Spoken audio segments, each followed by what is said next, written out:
呢款係最受新手歡迎嘅藍白孔雀魚。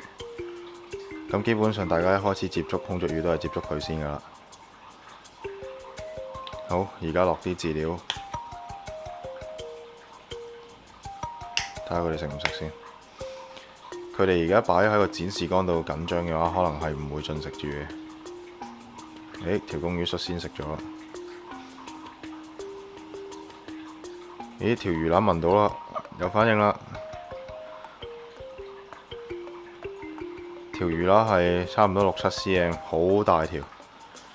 你可以見到呢靚嘅藍白公母條尾都係咁大條嘅。基本上條魚腩咁大條嘅話，一生都生5、60條以上噶啦。佢係一種亞洲藍嘅基因，所以呢生出嚟嘅子代係有機會出現跑紅體嘅。睇嚟飼料都係食得唔夠活躍，要落豐年蝦先得。但係啲豐年蝦未孵好，手頭上嘅又啱啱好餵晒。如果大家想知道豐年蝦點樣孵化同埋收集嘅話呢，可以留言話我知。下次就專門出一條片講下點樣收集同埋點樣孵化，會有最多嘅孵化率同埋最好嘅採集方式。呢對係賽級藍白，比賽主要睇3樣嘢：身體、背鰭，仲有尾鰭。你而家見到嘅係藍白勾翼，呢個係飛旋嘅表現。